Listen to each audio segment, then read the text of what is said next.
Welcome, curious minds, to another deep dive. We're really glad you could join us today. Yeah, great to be diving into this one. We're setting out on, well, a pretty fascinating journey into something that's completely reshaped modern business. Absolutely. It's hard to overstate the impact. We're going to unpack the e-commerce revolution. This whole new era of business, as our source material calls it. It really is a new era. And this isn't just like clicking buy now. It's a massive shift. Mhm. Now, the original classroom presentation, that's the backbone for our chat today. A really solid piece of work. You can find it on SlideGround and SlideShare if you want to explore it yourself. Check the link in our bio. Definitely worth a look for the visuals and structure. So let's jump right in. Our goal here is to distill all that complex info, dig up some surprising facts, cut through the noise so you can really grasp this massive topic. Make sense of it all. Okay, so e-commerce, electronic commerce. At its heart, it sounds simple, right? Buying and selling products, services online. It does sound simple on the surface. But that simplicity, it kind of hides the sheer power and the complexity behind it all, doesn't it? It's way more than just a digital transaction. Oh, absolutely. It's way more. What's truly revolutionary isn't just what e-commerce is, but how pervasive it's become everywhere. Everywhere. Yeah, our sources really highlight its ubiquity. I mean, think about it. It's happening across pretty much every device you can think of. Your computer, your tablet, definitely your smartphone. Right, always in our pocket. Even smart TVs now, wearable tech. It's not just some niche way to shop anymore. For billions of people, it's just normal. It's the default. The expectation, almost. Exactly. It's woven itself right into our daily lives. Commerce is now like an always-on thing. And that brings up a big question I've always wondered about. Why? Why has this huge shift from physical shops to digital clicks become so utterly fundamental to global business? That's the million-dollar question, isn't it? Or maybe $1 trillion now. Probably. It went from this almost experimental idea to, well, for many people, it just is how they interact with buying things, period. Well, if you connect the dots, it boils down to this unprecedented mix of efficiency, accessibility, and just sheer convenience, untethered convenience. Untethered, I like that. The internet didn't just knock down geographical walls. It basically dissolved time zones and, the whole 9 to 5 store hours thing almost overnight. Suddenly, that small maker in, I don't know, rural France could theoretically sell to someone in Japan? Precisely. That ability to just leap over traditional limits, that's what made e-commerce so foundational, so transformative. And the businesses that saw this coming, the ones that adapted. They didn't just survive. They thrived. They completely rewrote the rules. It leveled the playing field in some ways, but it also demanded this whole new infrastructure to make it work. Okay, so let's make this more concrete. Our sources give some great examples at different scales. Globally, the obvious one, Amazon, USA-based giant. We all know it. Can't really talk e-commerce without talking Amazon. But what does a platform that huge actually do to what we as consumers expect? And how does it mess with market dynamics everywhere? It feels like it didn't just read our needs, it changed what we even thought was possible. That's exactly it. Amazon didn't just react to what people wanted. It actively engineered new expectations completely. So it engineered them? How so? Think about digital immediacy. That's the norm now, right? We expect huge selections, competitive prices, detailed info, but also incredibly fast, reliable delivery, often free. The Amazon effect. That's the term. Yeah. And it's less about just offering convenience and more about, training consumers to expect this almost effortless, predictive, nearly instant buying experience. Which puts massive pressure on everyone else. Immense pressure. Every other business, big or small, local or global, they suddenly had to step up their game. Market dynamics shifted because smaller players either had to figure out how to compete on Amazon's terms speed, convenience, or find a niche. Like hyperlocal service or personalization. Exactly. Something a global giant struggles to replicate perfectly everywhere. It's this constant race for efficiency and customer delight that Amazon really kicked off. Wow. It's a huge ripple effect. Okay, let's zoom in a bit. National scale. Our sources mentioned Daraz as the biggest e-commerce platform in Nepal. Right, a major player in that region. So what are the unique challenges, but also the opportunities for a national player like Daraz, especially when you've got these global giants like Amazon or Alibaba casting such long shadows? That really gets into the power of localization, doesn't it, and adaptation. National players like Daraz, sure, they face challenges. Scale, capital. They might not have the super deep pockets of a global giant for, say, building massive warehouses everywhere or super aggressive marketing. Makes sense. But their huge opportunity, it lies in knowing their home turf inside out. The local culture, the little nuances and what people prefer, the specific logistical headaches like Nepal's terrain, and the complex rules and regulations in their own country. Things a global player might miss, at first anyway. Exactly. Daraz can tailor payment options to what Nepalists actually use, figure out the best delivery routes for those specific roads, curate products that really resonate locally in a way a foreign giant might initially struggle with. So their challenge is different. Yeah, their challenge often becomes building trust from scratch in their market. Sometimes they even have to help build the digital payment systems or the last mile delivery networks themselves instead of just plugging into existing ones. It's this strategic dance between local smarts and overcoming infrastructure gaps. Interesting. And then even closer to home, we have the hyper-local level, Yeah. Mero Kirana in the Kathmandu Valley, delivering just within the city. That's a fascinating contrast. It really is. How do these really local models cater to very specific community needs? How do they differ operationally from Daraz or Amazon? I imagine the personal touch is way more important. Absolutely. The beauty of local e-commerce, like Mero Kirana, is its laser focus. It can tackle immediate, very specific community needs, maybe delivering fresh groceries from local farms or specific neighborhood goods. And they can navigate those really granular delivery problems, tiny lanes, specific building access that bigger players might just find too inefficient. So they might be faster for certain things. Often, yes, especially for same day or even like same hour delivery because their whole operation is so concentrated. Their scale is much smaller by definition. They might use motorbikes, walking couriers, maybe even community networks. Get out operationally. They differentiate with super personalized service, building direct relationships with local shops, and really leveraging community trust. They're not trying to take over the world. They excel at being incredibly efficient and responsive within a very specific area. Their value is all about speed and proximity. That immediate personal touch that bigger platforms often can't match. It's depth over breadth. That paints a really clear picture. E-commerce is just incredibly versatile, adapting to any scale. But underneath all these different applications, that core shift away from traditional physical shops. That's the really profound part. It truly is. Our sources clearly contrast e-commerce online, internet, with traditional commerce offline, physical stores. Seems simple, but the implications are huge. Indeed.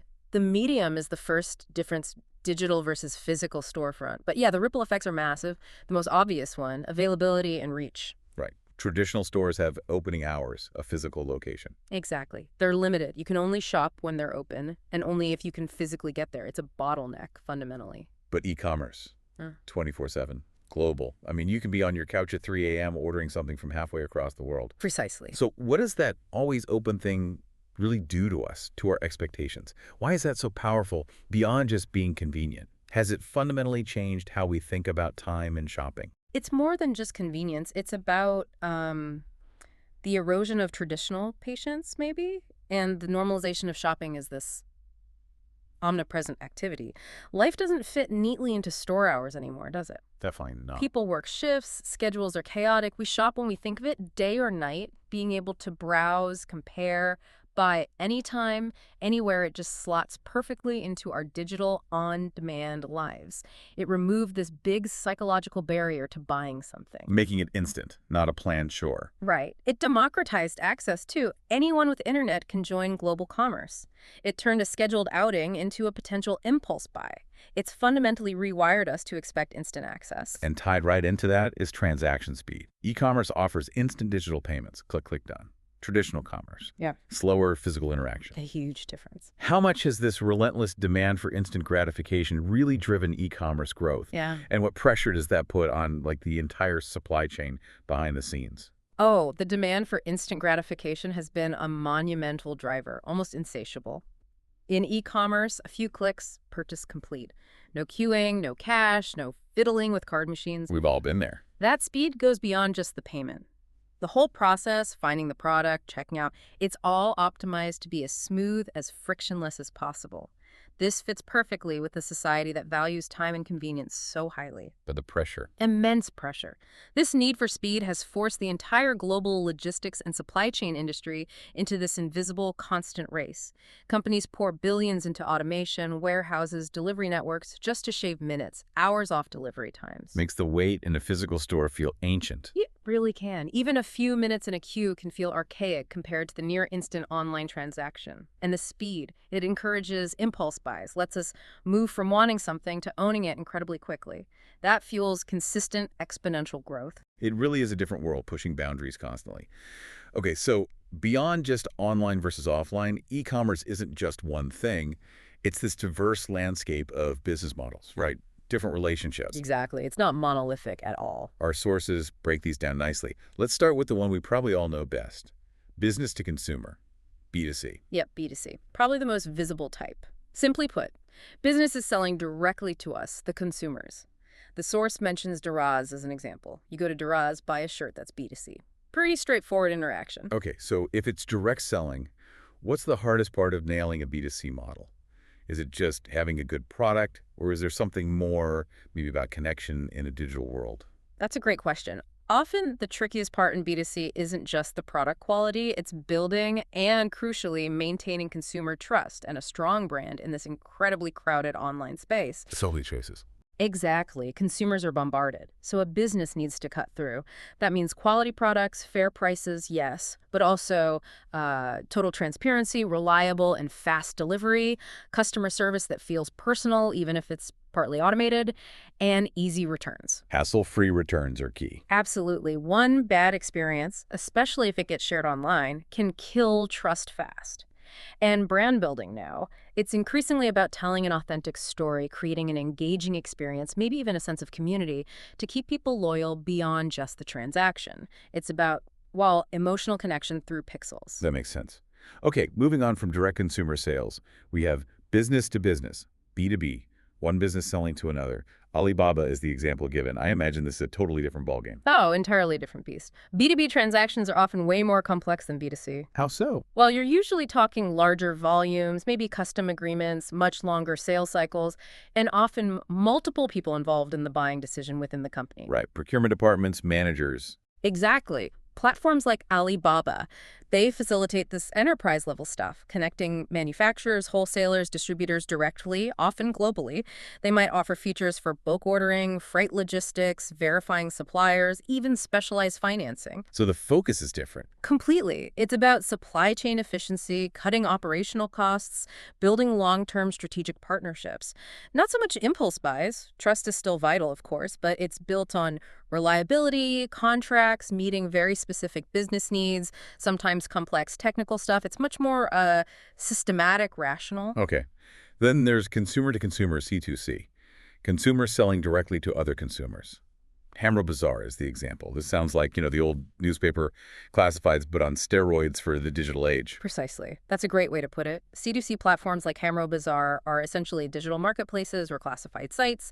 They connect individual sellers with individual buyers. What's the platform's main job then? Their crucial role is facilitating trust and smoothing out the logistics, or at least providing the framework. They might offer secure messaging between users, review systems, maybe even payment protection so buyers feel safer dealing with strangers. The trust element again. It's huge in C2C. And C2C has also been massive for the rise of the gig economy. Individuals can easily offer services, freelance writing, tutoring, handmade crafts directly to others. It lets people monetize skills or possessions without setting up a whole formal business. It's the ultimate democratization of selling in a way. And flipping that completely, we have consumer to business, C2B, individuals offering services or products to companies. Upwork is the example. This really turns the usual sales flow upside down. It absolutely does. It's a powerful shift. C2B empowers freelancers, consultants, small service providers to market their skills directly to businesses that need them, often project by project. So instead of applying for jobs. Right. Instead of a company posting a job and waiting, businesses actively browse and seek out specific skills offered by individuals on platforms like Upwork. It gives companies flexible access to talent without the overhead of hiring full-time. And for the individuals. Huge opportunities outside traditional employment. Flexibility, autonomy, it's had a profound impact on the labor market, really fueling remote work and the gig economy from the supply side. makes finding talent way more efficient. Okay, next up, business to government, B2G. Businesses providing goods or services to government bodies. Microsoft is the example. I bet this involves a lot of paperwork and unique hurdles. You bet right. B2G is unique because of those often complex, multi-layered procurement processes and the very strict regulatory environment. Governments need tons of stuff, huge IT projects, software, cloud services, down to office supplies and consulting. Like Microsoft providing software licenses or cloud infrastructure. Exactly. These deals are typically high value, involve competitive bidding, have to follow strict compliance and transparency rules, and are often under public scrutiny. The e-commerce platforms in B2G help streamline that bidding process and ensure accountability. It's a specialized market, often slower moving, but incredibly stable. Got it. And finally, rounding out the list, government to consumer, G2C. Government providing services or information to citizens. Neg or Cap is the example. This sounds like it's all about improving public access and efficiency. That's precisely its focus. G2C is all about making public services better, more accessible, and increasing transparency. Platforms like Nuguric app let citizens do a whole range of things online, apply for permits, pay taxes, register vehicles, get official documents, check info, all digitally. Without going to a government office and waiting in line. Exactly. Saves huge amounts of time, makes services available 24/7. It's a crucial step towards real digital governance, bridging that gap between citizens and the state, making things user-friendly, efficient, and potentially less prone to corruption by standardizing everything digitally. Wow. It's incredible how many different forms online commerce actually takes. It really shows how deeply embedded it is in, well, every layer of society. It really does. But for all this complexity now, it had to start somewhere simple, right? Yeah. Let's rewind. Let's take a walk through the history of e-commerce. How did we get from a basic concept to this global phenomenon? The origins might actually surprise you. They go back further than most people think. Our sources credit Michael Aldrich with inventing online shopping way back in 1979. 1979, wow. Yeah, and what's really interesting is his system was first used for business-to-business deals in the UK, Ireland, Spain, starting around 1980. So it wasn't like an instant consumer thing. That is interesting. Why do you think B2B was the starting point, and what were the tech limitations back then? This is before the World Wide Web as we know it, right? That's a great question. B2B was almost certainly first because businesses had a more immediate, financially significant need for efficient, automated transactions, especially for large orders. They were also probably better equipped to invest in the early, expensive tech. And the limitations must have been huge. Severe, almost comical by today's standards. Yeah. Pre-WWW, so communication was often on these closed proprietary networks or using something called electronic data interchange. EDI? EDI, I've heard of that. Yeah, it was clunky, complex, super expensive to set up. Speeds were painfully slow. Graphical interfaces, nope. Personal computer use was still pretty limited to techie types.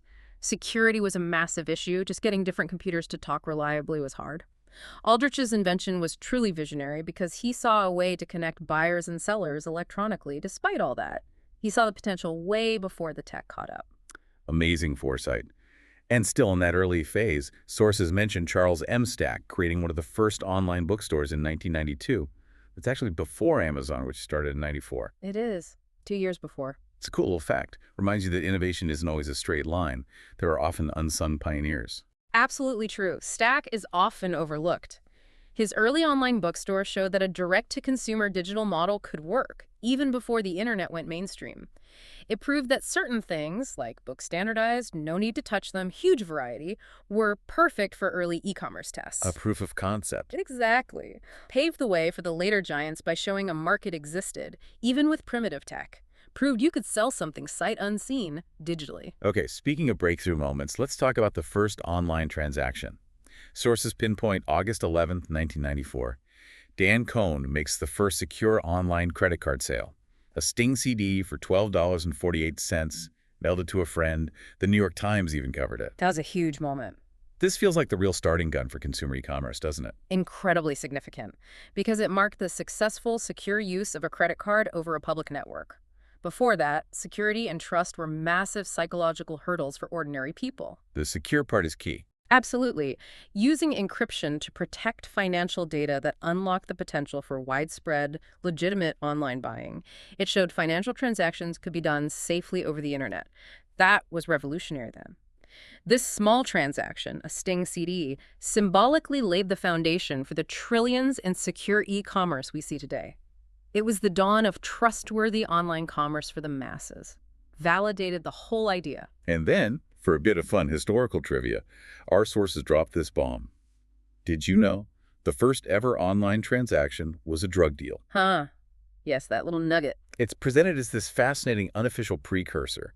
How do we separate that kind of raw, maybe illicit digital exchange from the formal, secure transaction Cohn made? It's kind of darkly poetic. It is, isn't it? And it highlights the wild, untamed nature of the early internet. The key difference is formality, security, and the intent to create a structured commercial system.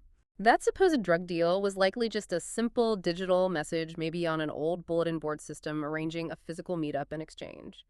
Informal, almost certainly no secure payment, no consumer protection, no rules. Cohn's transaction, though, that was within a budding, legitimate commercial framework. It used encryption, a secure payment system to complete a formal sale. It was about building a trustworthy, repeatable, legal model for commerce. Totally different from an ad hoc underground exchange. It really shows the journey from just raw digital chat to the structured, secure, trillion-dollar industry we have now. A distinction is crucial. Okay, let's trace the broader evolutionary path. The 60s to now, it's been incredibly fast. Dizzying speed. So the 60s to 80s, that was the groundwork. Concepts like EDI, letting businesses exchange standard documents electronically, kind of foreshadowing digital commerce. And Aldrich's invention in '79, the first glimpse, that was the era of, let's say, foundational digital communication for business, even if it was clunky. Then the 90s, the Big Bang, as the sources call it. Amazon, eBay, PayPal launching. These didn't just tweak online buying, they practically invented the modern online marketplace. Totally transformative period, because these companies brought user-friendly websites, huge product selections, and with PayPal, a simple, secure payment method people actually trusted. PayPal was huge for trust. Massive. Amazon made online retail seem reliable and accessible. eBay let anyone become a seller, like a global garage sale. PayPal eased those fears about putting card details online. They created the first widespread, accessible online marketplaces, pulling e-commerce out of its niche B2B corner and into the mainstream. They proved convenience could win over initial distrust. And the growth just kept accelerating. 2005 to 2014 saw things like Amazon Prime, Etsy, Apple Pay, plus the explosion of social media ads. This feels like the refinement stage. Yeah, refinement and sophisticated expansion. Amazon Prime, with fast shipping and bundled perks, locked in customer loyalty, created the subscription habit for buying stuff. Etsy carved out that vital niche for unique handmade goods, proving e-commerce wasn't just about mass production, supporting artisans. I love Etsy, me too. Apple Pay and similar mobile payments made transactions even smoother, especially as smartphones took over. And social media ads let businesses target us with scary precision, driving traffic to online stores, weaving shopping deeper into our digital feeds. Often without us even noticing it's an ad sometimes. Right, very integrated. Then 2017 to now, social media shopping, AI everywhere, automation, mobile apps dominating everything. We're living this phase right now, and it's evolving so fast. This is the current frontier. Hyper-personalization, pervasive access. Social media isn't just ads anymore. It's direct shopping channels, in-app stores, live selling. AI is deeply embedded now. Personalized recommendations, dynamic pricing, even customer service via smart chatbots. AI recommendations can be spookily good sometimes. They really can. Automation is streamlining everything behind the scenes, warehouses, fulfillment, often with minimal human touch. And mobile apps are undeniably the main way most people shop online now. Needs to be intuitive, instant. This era is all about predictive convenience, a seamless digital life. And we absolutely have to talk about the massive catalyst, COVID-19. Sources highlight how the pandemic just shoved more people online, forced businesses into omni-channel strategy, seamless online-offline experiences. A huge turning point. So was COVID just an accelerator of trends already happening? Or did it cause a more fundamental, permanent shift in e-commerce adoption? It's a critical question. My take, based on what we saw, is it was both. It definitely accelerated trends, maybe squeezed a decade of digital adoption into months. But it also caused a profound, probably fundamental shift for many. How so? For businesses, it wasn't enough just to have a website anymore. They had to integrate online and offline seamlessly. Omnichannel. You research online, buy in store, pick up curbside, return by mail, totally fluid. For consumers, especially those who were hesitant before, it became a necessity. Forced them to learn, overcome reluctance. Suddenly, everyone needed online groceries, online everything. Exactly. That forced adoption likely built new comfort levels, more trust in digital. So even after lockdowns eased, many of those habits stuck. It cemented e-commerce as a primary way to shop, not just secondary or occasional for a huge chunk of the population. It went from a convenience for some to essential for many. Solidified its place. From convenience to essential, that's powerful. Okay, let's zoom in on maybe the most iconic e-commerce story, Amazon. Sources trace its humble starter, Jeff Bezos, 1994, online bookstore, operating out of a garage. It's the ultimate startup story, isn't it? Almost mythical. It really is. A classic tale of vision, Wait. relentless hard work, and incredible perseverance. Starting with just books from a garage, that was strategically brilliant. Why books specifically? Books are pretty uniform, easy to ship, you don't need to try them on, and there's a massive catalog. Ideal for an early online model. That lean start let Bezos focus obsessively on the tech and the customer experience without the nightmare of managing, say, clothing sizes or fresh food early on. He picked a category that minimized the initial headaches. Smart. And then Amazon.com goes live July 1995. Sells its very first book, Fluid Concepts and Creative Analogies. Such a specific title. Wonder if someone framed that first order confirmation. Maybe. That title kind of hints at the early, maybe more academic niche audience for online books back then. But from that one sale, the scaling was just unprecedented. The financial milestones are staggering. Like the IPO. Yeah, 1997, just 2 years after launch, Amazon goes public, raises $54 million, a huge sum for an internet company back then. Then fast forward just over 2 decades, 2018, it becomes the second U.S. company to hit $1 trillion market value. Trillion. It's hard to even comprehend. So what does that insane growth tell us about the scalability, the potential of the e-commerce model itself? And how on earth did Amazon tackle all those early problems you mentioned? Tech limits, payment security, logistics. It feels like they solved problems for the whole industry as they went. That rapid growth, the $1 trillion valuation, it signifies the immense, almost limitless scalability and disruptive power of e-commerce.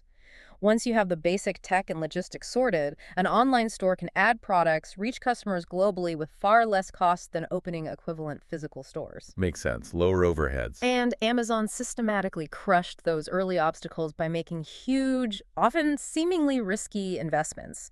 They built secure payment systems when few existed, they pushed for better internet access, and crucially, they built an absolutely unparalleled logistics network, fulfillment by Amazon, Prime delivery that just kept innovating. They didn't wait for things to get better. They made them better. Exactly.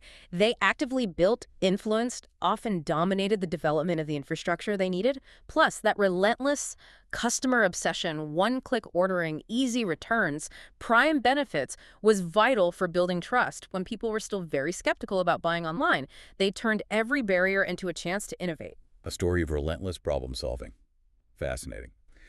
Okay, let's shift gears now and focus specifically on Nepal. Our sources give a great overview of its unique e-commerce journey. Yeah, it's a compelling local story. Shows how global trends get adapted and play out differently depending on local conditions. Nepal's e-commerce story really starts with some visionary early players, like Famil.com, launched way back in 2000. That makes it Nepal's first e-commerce platform. Truly pioneering stuff for that time. 2000. And interestingly, it wasn't just brand new digital companies. Muncha.com actually evolved from an 80-year-old traditional department store to go online. That's a fantastic example of adaptation. Shows real foresight, doesn't it? Seeing the writing on the wall even back then. Absolutely. It shows established businesses recognize this wasn't just a fad. Alongside them, you had homegrown classified sites and marketplaces popping up. Hamra Bazaar in the mid-2000s, starting as a classified site. Sasta Deal in 2011, literally starting in a rented garage. Classic startup story again. Right. These different starting points show that organic, entrepreneurial drive pushing e-commerce forward in a developing market, serving different needs from classifieds to more structured online shops. A real homegrown movement. Then we see international influence starting to come in. Kaimu entered Nepal in 2014, specifically aiming to help local sellers get online. Right, facilitating that transition for smaller businesses. And then a big consolidation moment. Kaimu merged with Daraz, and then Daraz got acquired by Alibaba in 2018. That feels like a major turning point for Nepal's e-commerce scene. It definitely marks a pattern you see in many emerging markets. Local players rise first, then global giants enter, often leading to consolidation. When someone like Alibaba comes in buying Daraz, they bring serious capital, advanced tech, logistics expertise, maybe a whole ecosystem of services. Good and bad for local players, I guess. It's a double-edged sword, exactly. It can dramatically raise standards, expand the market, improve infrastructure for everyone, but it also makes it incredibly tough for smaller, independent local businesses to compete on price, scale, marketing budgets. On the plus side, it forces everyone to innovate faster and means big investment in the country's e-commerce infrastructure. And for any of this to work, especially in emerging markets, you need reliable ways to pay online. Our sources highlight ESOA, launched in 2009 as Nepal's first digital wallet. That must have been a game changer. Oh, absolutely fundamental. You can't overstate the importance of digital payment infrastructure. In many developing countries, traditional banking might not reach everyone, right? Sure. Geographical barriers, lack of formal accounts. Digital wallets like ISOA fill that critical gap. They let people transact online securely, conveniently, often just using a mobile phone. Bypasses the need for cash or even a bank account sometimes. Without reliable, widely used digital payment methods, e-commerce just hits a wall. People can browse, but they can't easily buy. So ISO's early arrival was a crucial enabler for Nepal's whole e-commerce ecosystem. Laid the tracks for the train, so to speak. Nice analogy. And just like we saw globally, COVID-19 was a massive catalyst in Nepal, too. Sources say lockdowns in 2020 led to a huge surge in online shopping and digital payments there. A familiar story by now. Was that just a temporary blip for Nepal, driven by necessity, or did it create a lasting shift towards digital? Very likely both, similar to the global picture. Yes, there was definitely a temporary spike because people had to shop online during lockdowns, but crucially, it forced a large number of people, including those who were hesitant or maybe less tech-savvy, to try online shopping and digital payments for the first time. And they found out it worked. And they found out it worked. It was convenient, maybe even safer in a pandemic context. That forced trial likely broke down barriers, built new habits, and increased trust in digital transactions overall. So even when things opened up, many likely stuck with those new habits. It probably laid the groundwork for a longer-term, maybe irreversible shift, embedding e-commerce more deeply into daily Nepalese life. Expanded that digital-first thinking. That brings us nicely to where things stand now and the road ahead for e-commerce in Nepal. Sources paint a picture of a market that's really maturing.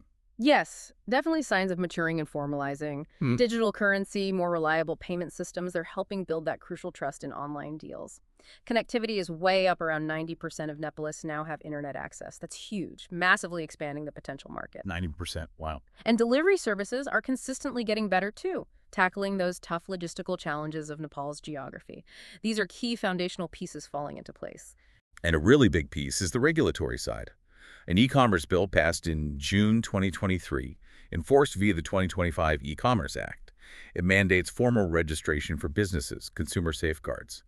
How important is that kind of regulation for building trust and making the sector stable for the future? You hear worries about regulation stifling innovation sometimes. That's a very fair point about the balance, but regulation like this is absolutely critical, especially for a fast-growing sector like e-commerce. Think back to the early Wild West days. Globally, lack of clear rules, few consumer protections, it really fueled distrust and fraud. Right. A formal e-commerce act brings legitimacy, accountability, stability. It protects consumers, clarifies rights and responsibilities for everyone, gives a clear way to handle disputes.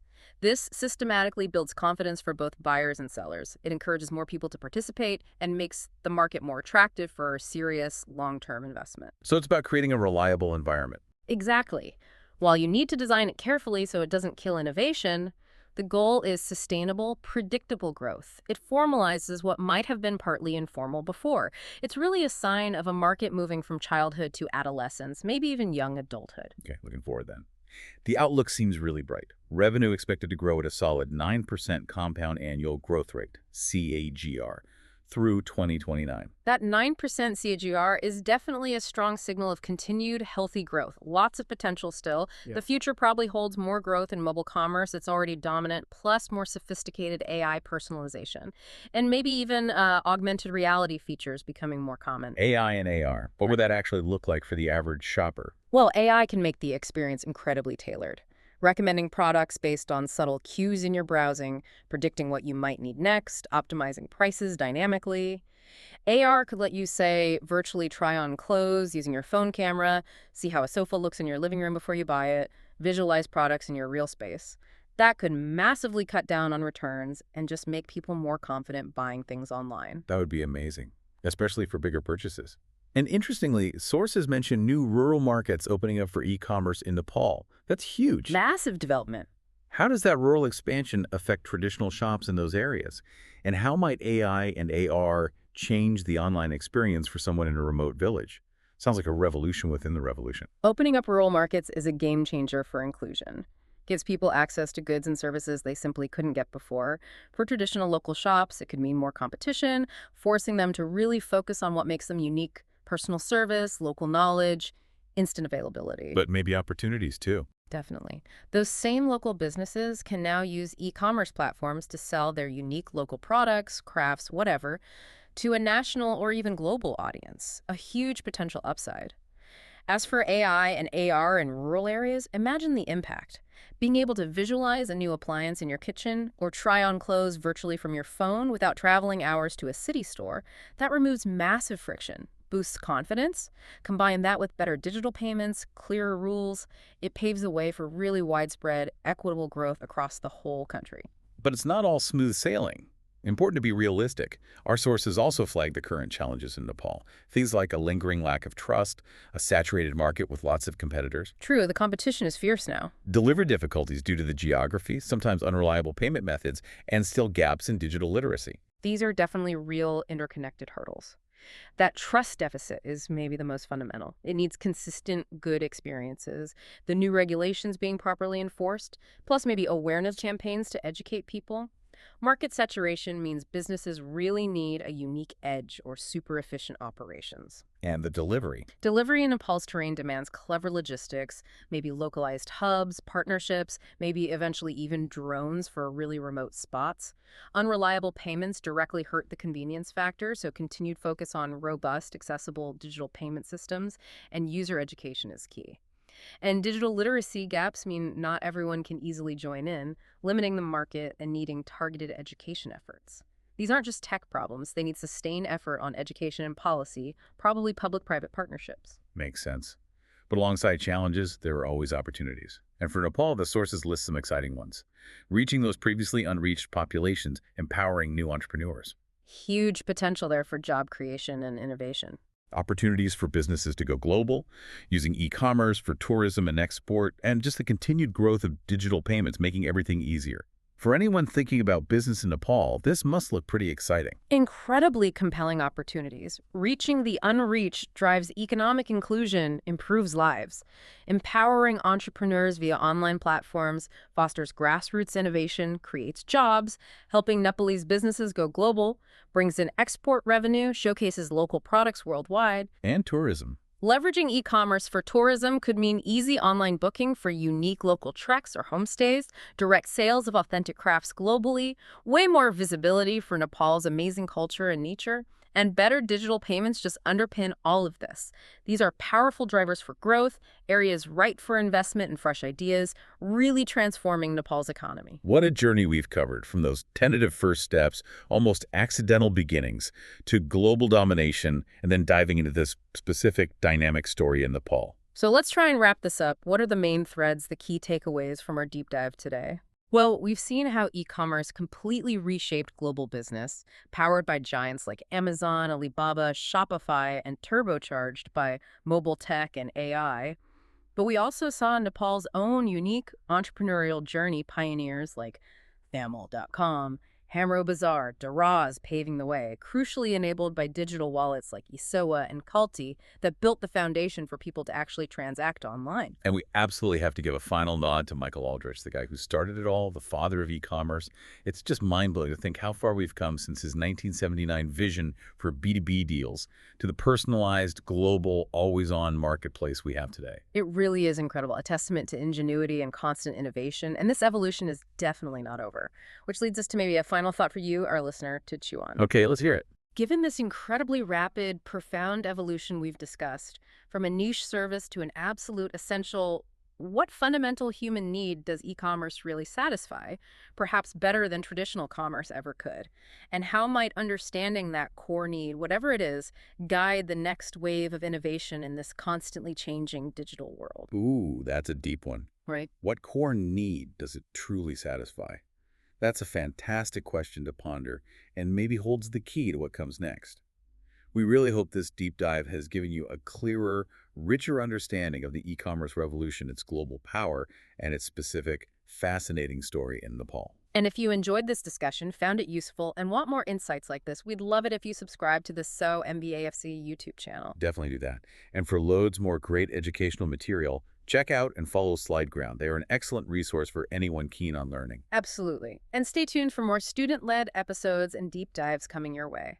We're always exploring new topics to bring you the most relevant insights. Until next time, keep learning, keep exploring, and thanks so much for joining us on the Deep Dive.